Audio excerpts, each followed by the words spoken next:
पहली बात कि तमाम सहाबा से हमें मोहब्बत रखनी चाहिए और अहले बैत से भी मोहब्बत रखनी चाहिए, इसलिए कि हमारा तल्लक मोहम्मद रसूलुल्लाह सल्लल्लाहु अलैहि वसल्लम से है। हमने अगर सहाबा से मोहब्बत की है तो उसकी वजह मोहम्मद रसूलुल्लाह है सल्लल्लाहु अलैहि वसल्लम। इसलिए मोहब्बत की क्योंकि मोहम्मद सल्लल्लाहु अलैहि वसल्लम के वो सहाबा हैं और हम अहले बैत से मोहब्बत करते हैं, प्यार करते हैं। इसके पीछे भी वजह हज़रत मोहम्मद सल्लल्लाहु अलैहि वसल्लम है। दोनों से मोहब्बत का तकाज़ा, मोहब्बत की वजह अल्लाह के रसूल हैं और ये बात खुलफाए राशिदीन की भगवत पुराण में मौजूद है।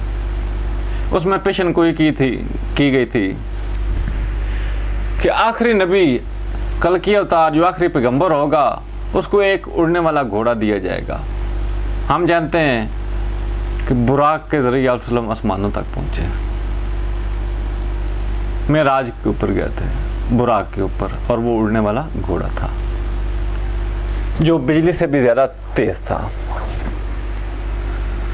इसके बाद जंग में देवताओं के ज़रिए उनकी मदद की जाएगी। हम जानते हैं जंग बदर में आप सल्लम को फरिश्तों ने मदद की थी आप सल्लम की।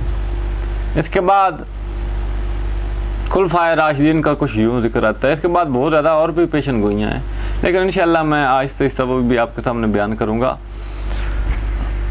कल की अवतार अपने 4 मददगारों के ज़रिए, साथियों के ज़रिए शैतानों को भगाएगा। कल की अवतार 4 मददगारों के ज़रिए, अपने 4 मददगारों के ज़रिए, साथियों के ज़रिए शैतानों को भगाएगा। और वो 4 मददगार, 4 साथी कौन थे? सैयदना हज़रत अबू बकर सिद्दीक़, सैयदना उमर, सैयदना उस्मान और सैयदना अली रज़ियल्लाहु तआला अन्हु रिज़वानुल्लाह अलैहिम अजमईन। इसके बाद ये लोग नहीं मानते इस बात को। चलें, इसके बाद और भी 3-4 श्लोक ये इसके हैं, मैं बताता हूँ। कल के अवतार खूबसूरत जवान होगा जिसकी मिसाल कहीं नहीं मिलेगी। कल के अवतार के जिस्म से ऐसे खुशबू फूटेगी कि फिजा भी उससे मुअत्तर हो जाएगी। और कल के अवतार में 8 सिफात होंगी। और कल के अवतार जगतपति यानी कि दुनिया का सरदार तमाम दुनिया की तरफ नबी बन कर आएगा, दुनिया का सरदार होगा।